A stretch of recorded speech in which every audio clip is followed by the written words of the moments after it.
Welcome to the Recruitment Flex with Serge and Shelley. I'm Serge. And I'm Shelley. And we talk all things recruitment starting right now. Welcome to the Recruitment Flex. I'm excited to introduce my co-host, Shelley Billinghurst. And Shelley, I still haven't come up with a nickname for you. Well, I have to say, I think our guest today has the world record for nickname generation. So with no further ado, I will introduce our... And knowing Shelley, she actually researched that before she said that. I did, actually. One of them have to. Jesus. We have joining us today, Chad Sowash and Joel Cheesman, and they are co-hosts of HR's most dangerous podcast, The Chad and Cheese Show. That was very Serge. That was very Serge, how you said that. Was it? Yeah, and cheese. Was Yeah, it? you know how he tries to go into the really sexy radio voice? Oh, boy. Oh, boy. No, but seriously, no. Joel, I think you do hold the world's record for nickname generation. When I listen to you guys rattling off the ratings or whatever for your fantasy football thingamajigger, whatever it is, could not be less Someone call interested. Guinness and somebody pour me a Guinness at the same time. If Is that's it- a record. Do you have an app or something? Like, how do you come up with all these nicknames? In his sleep. I'm He just a just- genius. Oh, my. I'm full of worthless knowledge. He has That's a what I was gonna lexicon say. of 80s I'll give you music a quick and story. lyrics. I'll give you a quick story. And this Okay. probably won't be the last time I mention my Canadian wife in this podcast. My wife is a little bit bewildered by my useless knowledge and my ability to name where like basketball players went to college is pretty good. And she'll just randomly say like, where did Russell Westbrook go to college? And I'll just be like, UCLA. And then the day after that, I forgot my mom's birthday.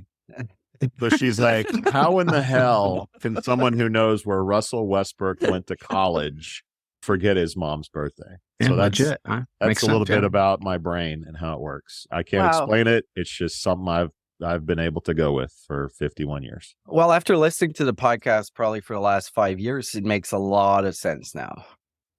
The good news is there are a lot of people who love useless commentary, and it works for us. Thank Yeah. God. It Thank well, God. There is so many people that listen to you that obviously what you're doing is working. Oh, say more. I loved you guys talking about your Spotify results. Congratulations. That is Thanks. super impressive. Wow. Yeah. Kelly, So have you it's- seen ours? I sent us. Did you I peek at saw ours. Yeah. it? Impressive. Really, really impressive. Like Chad and Cheese should be really worried because we're No, coming. I don't.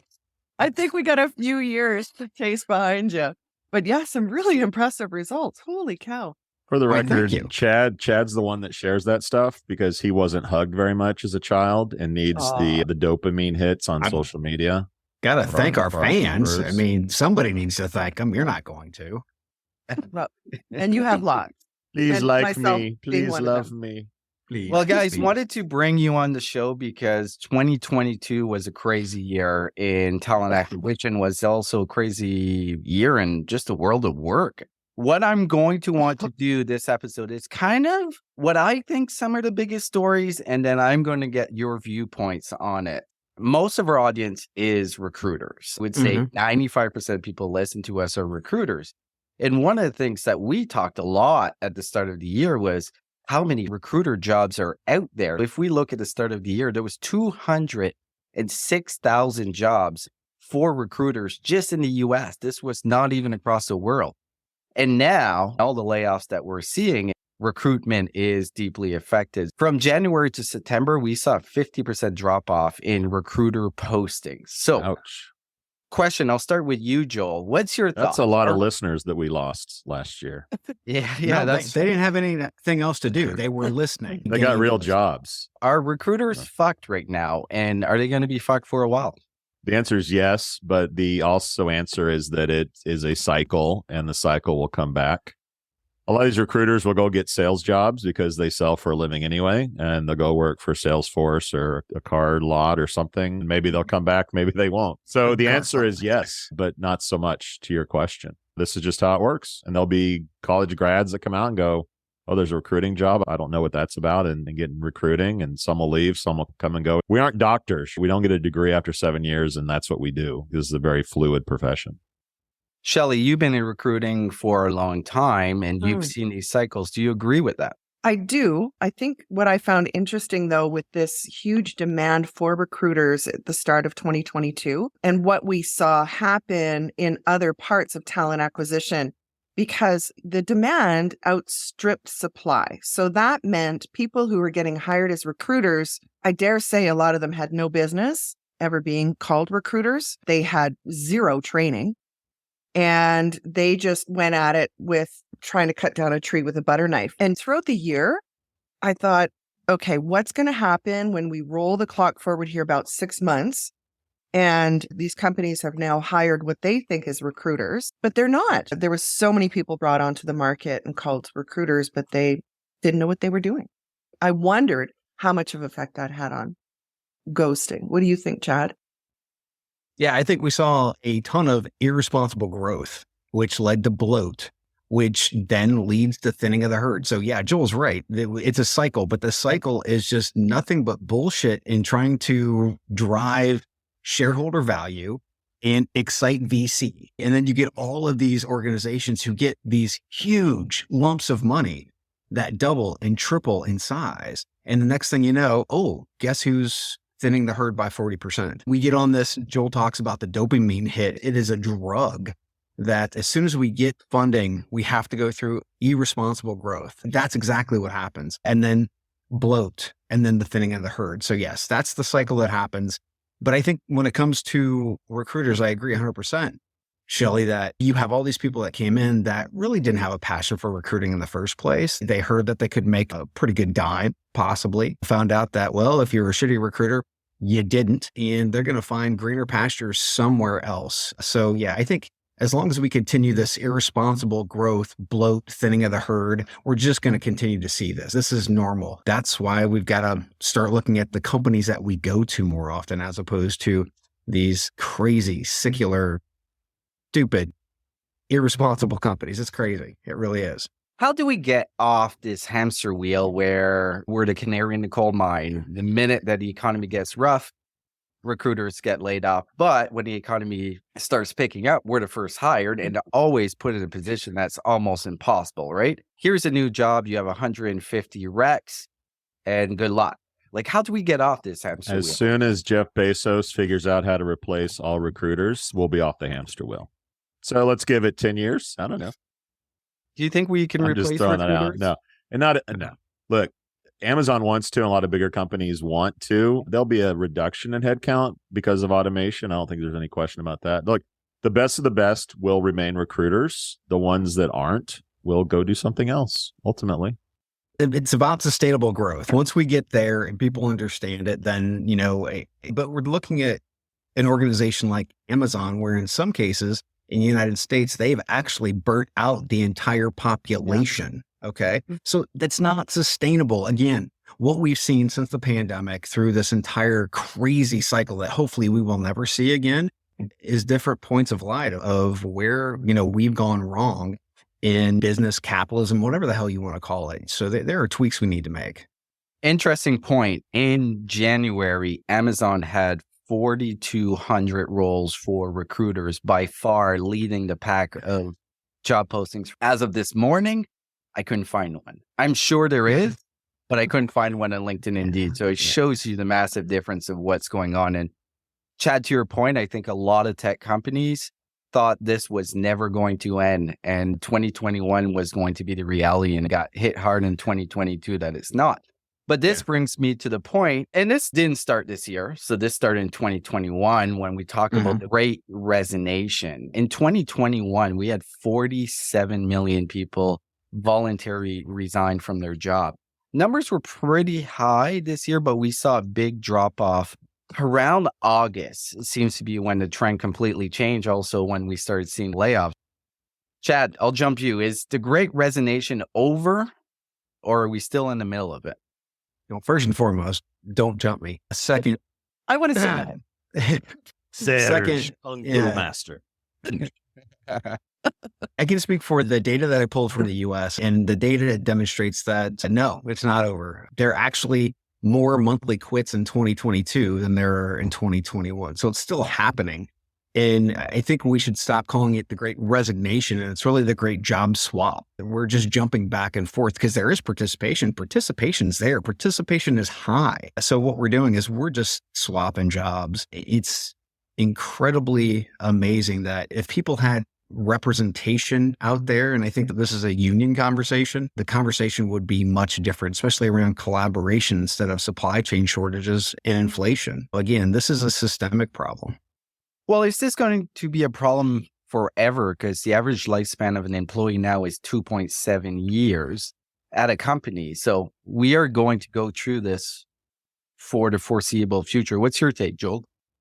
I think of it more now as the great reshuffling. So the pandemic said corporations take a side. You're either work from home 100%, you're going to come up with some weird hybrid thing that apparently hopefully works for everybody, or your ass is back in the office. People that were in one box that wanted to be in another box went to that other box. Some people are having buyer's remorse. They want to go back to the way they were. There are studies out now that say work from home people actually work more hours than people that work in an office. So there's going to be that whole dynamic with people, but everyone's just figuring out what environment do I want? Where do I want to be? And we're in this whole reshuffling thing about where do companies, where do they stand? Where do employees want to be? And it's going to take a while for that shuffling to work itself out. Companies will change direction because they'll say, well, this didn't work for us, or the quiet quitting is now the loud layoff, which means corporations are more in control. So this whole thing is, again, very volatile. But I think the resignation, the hiring freezes and the layoffs should tell us that a lot of the great resigning is less voluntary and a little bit more mandatory than it was in 2021. Well, job seekers' priorities have changed dramatically this year. And what's your take on that, Shelley? So, Chad, you said earlier in the year that the labor market would correct itself. I was really surprised at how quickly that happened. Certainly job seekers who had great skills, they were in high demand and they really could say, no, I'm going to quit and go work somewhere that gives me more flexibility. I think that the great resignation was just that. It was like, I have had enough, after being in lockdown and chance to reevaluate what's important to me. I think the one thing that is going to continue that I've certainly heard since early in my recruitment career, like 95 and 96, they were talking about the war for talent. And it was all this talk about baby boomers retiring and what was going to happen. It was this big prediction. And then roll the clock forward even 20 years, like in 2018, it was still like, where's this big war for talent? Well, it took a pandemic. And now we're seeing not just a resignation, but people retiring at 55. But I don't think they're just retired. I think they're going on to do something else. I don't think they're sitting at home or going golfing all day. We're seeing numbers here in Canada that are staggering. People retiring in their 50s or just going on to do something else. We just need them to get the fuck out of Thank you, there. universal healthcare. Thank you. Get out of here. Universal. Oh my God. Just need them to get out. Is there an OnlyFans page dedicated for seniors? Why do you look at me when you ask me that? Why do you look at me on that? Because he knows you have a membership. That's why. You know what I've done? Sorry, Serge, ask your question. I got triggered there. When you No, it wasn't a question. I wasn't looking at you. Mm-hmm. Do you think there's a seniors only fan page that's dedicated for just people over 55? Like grandpa bods or something? Yeah. Grandma bods. You're a Moving sick on. puppy. Thank you very much. Yes. Sick Next puppy. question. Well, you guys haven't found my Feet Finder first account, so we'll Wrinkles and rolls. So the great resignation, I think you all hit on key points. One of them is relocation as well. A lot of people actually moved. I don't know if it was the same in the US, but we saw it in Canada where people actually moved to Atlantic Canada, New Brunswick, Nova Scotia, got an influx. And what type of jobs and how they're looking for jobs has changed completely. Have we seen a big relocation in the US as well? Chad?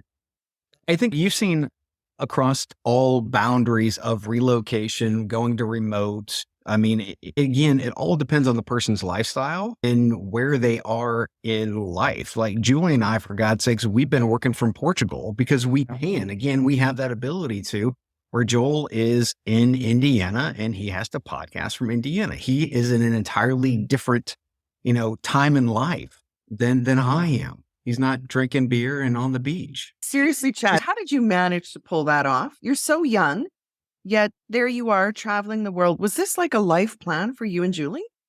I wouldn't say it's a life plan. We just got together about 12 years ago. So I would say it was over the last decade. Yes. It was pretty clear that once we found partners that we could actually do something like this with, we made it happen. I truly think about this lifestyle that you've created Mhm. and thinking, okay, there's my goal. I want Chad's life. I appreciate that. That's awesome.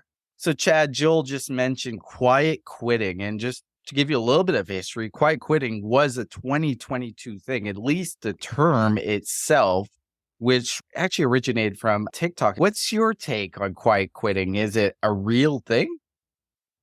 It's total, complete bullshit. We heard this term on TikTok and then it was ripped out and used as a way for controlling bosses who wanted people back in the office to say, oh, look, we have these quiet quitters. And some people have always prioritized having a life and only working 40 hours a week instead of giving employers free overtime, a term which, was coined by employers well before the pandemic as calling them B players, people who prioritized life over work. So in my honest opinion, that was also a very twisted management campaign, but it was a much better management propaganda campaign than quiet bullshit quitting. You have a lot of good points there, but I think we're demonizing the people that Well, that's what I work. do. Yeah, well, it's people that work a lot of hours and actually want to move up in a company. Joel, what's your take? I don't think most people even know what the hell it is. I had a debate good with point. someone the other day that thought it was, well, I just stopped working because I work from home and I'll eventually just get fired. So I'm quietly quitting. I don't think a lot of people know what the hell it is. It sounds cool. It sounds TikTok-y. Quiet quitting sounds scandalous. So what I've heard now is it's being replaced with loud layoffs because the people that aren't working more than 40 hours a week are the ones that are getting axed. I don't know. The media needs something cute to talk about. They need some buzzword, some nice little phrase. And quiet quitting had its time. I think it's time to retire it, frankly. I don't think it ever had much legs.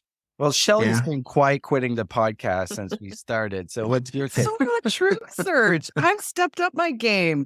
It's just hard to keep up with you. I said from the beginning that this was really nothing new. I worked for just over 5 years for an employer who had 2 unions and then, people who were out of scope.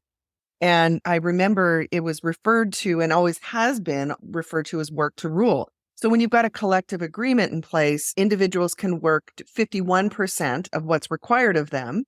And I would say unionized white collar workers, it was very common because you really were trapped in the unionized world.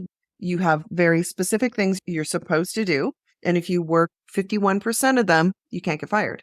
Kind of like what you said, Chad. It was the media thing that was used to hype up something that's really always existed. People disengaged from their job or stuck in a job that they hate, and we can now hate our jobs from home. Yeah. Well, and to be clear, if you want to work to live, that's great. But if you want to live to work, that's great too. So I'm not demonizing anybody who's working. That's your own personal decision. But when companies start taking those things and pitting employees against other employees, then that I call bullshit. Well, I think we can all agree that no one really gave a fuck about quiet quitting except people like us that want to talk about something. This stupid shit.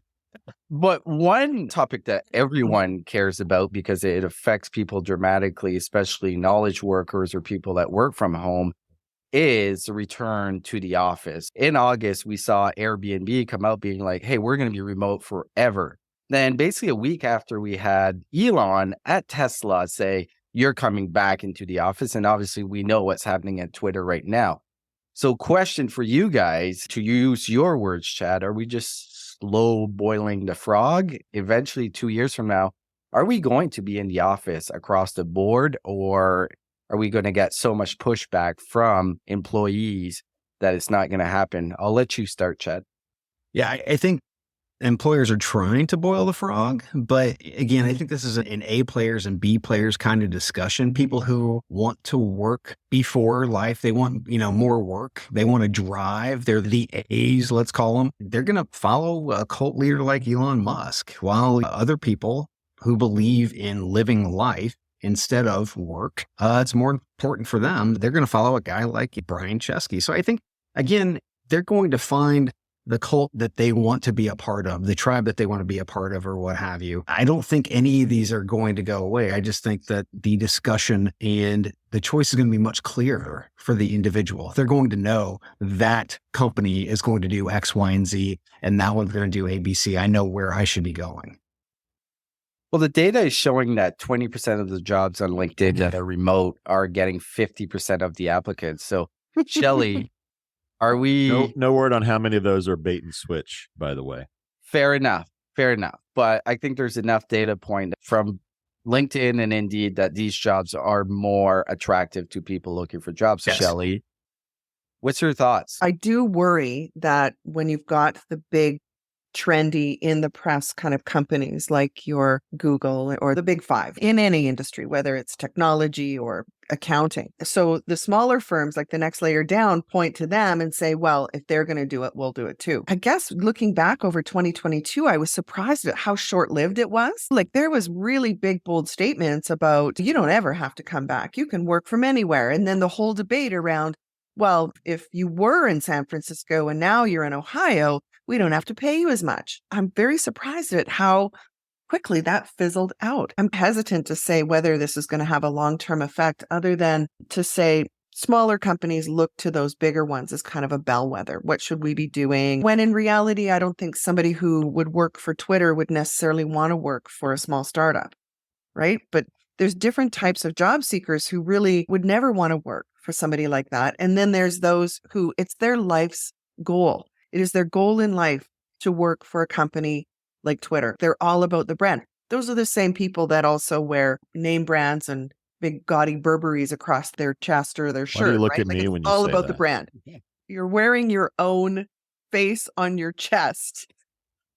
He's wearing his own branded t-shirt. Yeah, he wears his own merchandise. That's Yeah, impressive. don't wear my face. I wear Chad's. Chad's face. Keep him close. Joel, if we look at CEOs right now, most CEOs are either boomers or the later generation X. And partly is they feel very comfortable with people being in the office. As we're seeing a switch of leadership going down to Generation X, in a lot of cases, millennials, do you think how we think about working from home is going to change more dramatically 5-10 years from now as the new guard takes over the leadership, which they feel different about working from home? Yeah. And eternally, it's the old guys who invest in these companies and really make the decisions. But generational conversations aside, I think that companies are going to try to have their cake and eat it too. Believe it or not, I have been employed before, like a real job. And the policy at this company was take however much time you need for vacation. You know, like Sucker. need a week, 2 weeks, 3 weeks, whatever. You know what happened? Nobody went. Nobody took vacation, because if you took vacation, you look like a slacker. You look like you didn't care about the company. You look were like a quiet bum. quitting. Okay. So nobody took vacation, and it sounded great on paper. I'm sure in the interviews, like, you can take as much time off as you want, man. That sounds great. I think companies are going to have a presence. They're going to have an office. Look, they're looking at a lot of leases that they're still paying on that they hate, right? So we want to have people back. We want to be able to say, look, you can come in or not. The ones that are the best employees will be able to do whatever the hell they want. The ones that I'd like to fire someday are probably in there trying to fight for their lives, right? For their job. Those are people I can like shuffle in and out. I still want to be able to hire anyone in the world that I want, the best players in the world. So I think companies are going to evolve into like, we have a presence. You can come in whenever you want. There's no pressure, which ultimately means you better come in the office if you're worried about your job. So those people are going to go back to the office. The ones that are A players can do whatever the hell they want. If I'm 45 and have kids and I don't need to, or I'm stable, like I won't. And in fairness, someone who's 25 that doesn't want to live in a studio apartment 24 hours a day, would like to come to the office, would like to socialize and go to happy hour. Those people will be able to do that. My answer is I think companies will prefer to have everything that they want, and that the best ones are going to like evolve into that state. The startups that don't either have money or want to be flexible will be work from home all the time. But the established companies will get into this everything vibe. where you can come in whenever you want, but if you really want your job, you should probably come in. If we can't Yeah. see you, we don't really Yeah. believe you're working. Yeah. Or if you want promoted, you might want to come into the office. Yeah, I agree with it too. The next 10 years are going to be fascinating to see what actually happens with everything we talked about today. 2022 was a doozy of a year. I think Doozy. extremely doozy. The Canadian term. We don't do the Exactly. butter knife to cut down a tree, but we do say doozy from time to time. So I want to jump into 2023 because I think it's going to be a crazy year. What I want from you guys is one prediction that's going to happen either in the world of work or focus on talent acquisition. And Joel, you're just chomping at the bit, so I'll let you start here. Am I? Okay. Yeah. I think that pay transparency is going to have a moment in 2023. I think that we're seeing the seeds being planted. We've talked about Indeed saying, hey, if you don't put a salary range, we'll just put one in for you. We've seen governments here in the US, like in New York, say that you have to start putting the salary in job postings. Well, a couple things happen, although there's some initial pushback on that. Number one, the quality of candidate is like where you want it to be, right? You're getting people that are in line with what you want to pay for the job, which is good for time management if you're a company. The other thing is it actually supercharges people to get back in the workforce if they haven't before. A lot of people, believe it or not, don't know what a job pays for what I would like to do. If people suddenly know what jobs pay, there's more of an interest in actually trying to get that job. And I think that is something that the data is going to start showing in these cities, which I think is going to spur more governments to follow New York's lead, more job sites. It's just going to be good practice to put the salary range in your jobs. And we've never traditionally done that. Historically, it's not something that we've done. That's going to ramp up really quickly, that people are going to embrace that and really give some thought around what the salary range is, not put 1 to a million, like really think about what we're going to do. And it's probably going to also help align internally what you're paying people, which is probably a good thing as well, which you may have to pay people more because they deserve more, but we call that good manners in America. Any chance that this will become a federal law in the US? No. No. Nope. Why not? Florida, Texas, Arizona, Indiana, I could go on, but the short answer is there are too many states where they're opposed to that. Okay. That it won't happen. We're a dysfunctional group of people. We are as well here in Canada, so you relate. Well, Chad, what's your take? us more than you don't like being told what to do. And those states in particular don't like Yeah. being told what to do. On pay 100% agree. transparency? No, what's your Prediction. What's your prediction? Okay. So I believe in 2023, get your notepads out, kids. I believe we're going to see the first real crack in Indeed's armor after forcing pay per application start into the landscape before anyone is ready in 2023. We are finally going to see a firm stand by recruitment marketing firms focused on vendor diversity and not an all eggs in one Indeed basket strategy, which is what we've been doing for years now, which means responsible plans for future growth of the industry. This will finally be a Jesus take the wheel moment as we see a major shift away from the Indeed empire. Major shift or chink in the armor, because those are two very different things. Well, the chink in the armor is going to be the start of the major shift, Joel. Okay. So start and major shift. That's my claim point. He's dancing on both sides of the issue, guys. He is. You should So, really Chad, push him on that. How will I measure this? Should I look at Q3 earnings in 2023, Q4 earnings? Are we going to see a shift in revenue? How do we know they're hurting? I think you take a look at revenue, number one, and you also take a look at competitors' revenue. So again, as we start to, and we had Jim Durbin on the show earlier this year, and he talked about, again, not having all your eggs in one basket and being very responsible about looking toward the future, right? And not really being held hostage, which most of these organizations are, these recruitment marketing firms are as well, being held hostage by one organization. We'll see a little bit of a, let's say, trickle down, hopefully, economics of money going to these other organizations. Shelley, what's Yes. your prediction? So I believe we are going to see the start of the rise of women in non-traditional roles. And the reason why is really what you talked about, Joel, is pay transparency. And if there really is pay transparency and people really do understand what you can earn in this role, the other part of this as a society, we're really ready for this with all of what has now become normalized around different genders, different roles, respect for different lifestyle choices. I think it's the beginning. I'm not saying in 2023 we'll see like a big tidal wave of it, but I believe that pay transparency is what is going to kick it off. That's something we've always struggled with, women driving trucks or women in tech. I do believe this is going to be the start of women in non-traditional roles. So you're saying we're going to see more women bricklayers? Like, what are you talking about when you talk about non-traditional roles? Drivers, tech? Is there a particular subset of the economy that women are going to get a lot more into? Well, I think that is the stereotype is construction and bricklayers. No, I'm talking about non-traditional roles. Even, when you think about tech, why is it that there are so many men in tech and so few women? And I've been part of these. They would come to the universities or even junior high schools and have, for girls only, think about careers in STEM. But now we've got a higher participation rate of women in post-secondary, and they are starting to realize what we should be paid, not what they were traditionally paid. Lawyers, in one generation, we've seen more female lawyers than we'd ever seen before. And most of it, I think, was because a legal assistant would make more than a female lawyer. I think that's going to change because of pay transparency.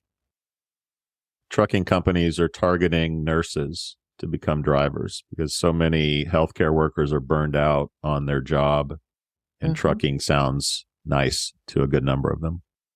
Do they have a monkey that comes with the truck? They sure as CB hell radio. should have a monkey. Damn it. BJ and the Bear. Did you guys grow up with BJ and the Bear in Canada? No. Absolutely. Jason Burt Reynolds with a monkey in the passenger seat. Smokey and the Bandit. Yeah. I did see Smokey and the Bandit. I was like free. So yes, I remember it vaguely. Yeah, they was hauling Coors beer. In Canada, So- it's a grizzly bear. It's not a monkey. But what about you, Serge? Well, I do Prediction. want to give you my prediction because I think the world changed last week. My prediction for 2023 is AI. And before you scoff at AI, after seeing Chat GPT, I was blown away. I think it's going to change so many jobs, especially software developers. If I'm a copywriter, I'm not sure I'm going to copywriting school anymore. Not saying this will replace copywriting, but it basically makes everyone's job so much easier. And there's so much that we're going to be able to do with it. After looking in depth of what AI can actually do, and this is the first real program that puts it in a functional way that is interesting and actually delivers good results, I think AI is going to be 2023. What are the headlines around that, Serge? Is it a newspaper X lays off half its workforce because it's been replaced with Chat GPT? What do the headlines look like in your mind? It's not happening in 2023. I think we're going to need to figure out what Isn't this predictions for 23? Yes, it's a prediction Okay. that it's going to change how we do work, but we're not going to see the impact of it till 2026, 2027. And I do think we're going to see layoffs, but I think we're going to see the better functionality of how we do our job. It's going to create new jobs that don't exist, which is a cycle of the economy, right? As new innovation comes out, it just changes everyone's job. So maybe short-term layoffs, but if we look 10 years from now, it's going to be it's going to be a different way we do our current job. Do we see a startup in 23 that writes job descriptions based on this AI? God. No.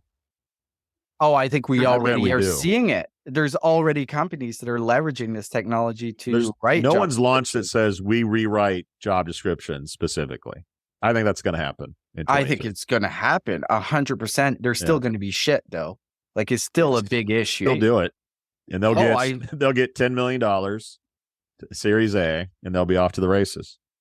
I think we're going to see it from the bigger players, just kind of added in as their product mix. We're going to see like a smart recruiter add that functionality of, hey, you can write a job ad right from this portal that we have, put the key points, and then you get a job description.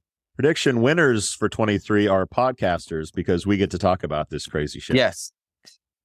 Is there going to be more recruitment podcasts in 2023, or have we hit the limit? Like, there's no more players in this game. It's going to happen. It's going to happen. I mean, people continue to create podcasts day after day, but they're going to go away as fast as they come. So this is like blogging 15 years ago. Yeah. Good blogs came out. People realized you can make a living or get speaking gigs or write books. And like, okay, I need a blog too. So then all like the BC players started a blog. And then all the companies go, oh shit, we can get search results and we can get social media shares.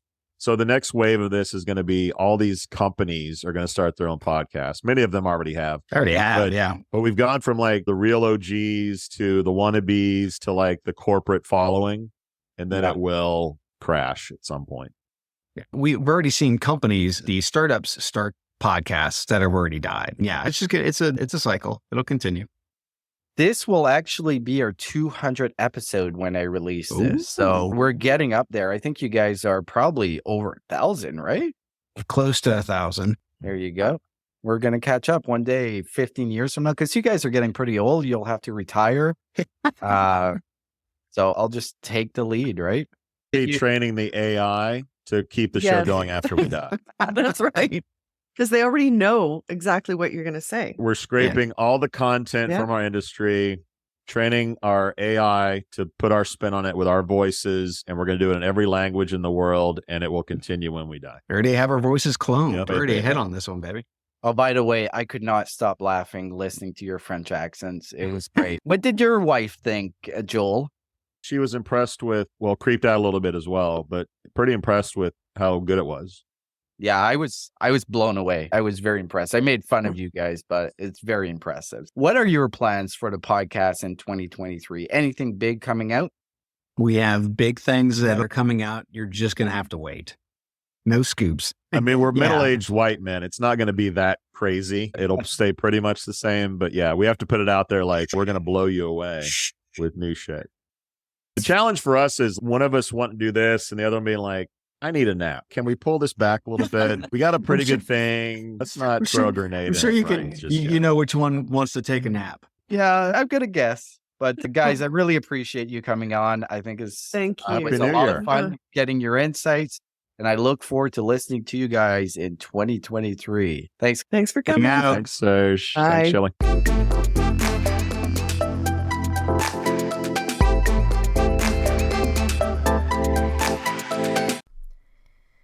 Attracting, recruiting, and retaining great talent has never been harder. But why? We know we need them, and they need us. So why are we making it harder?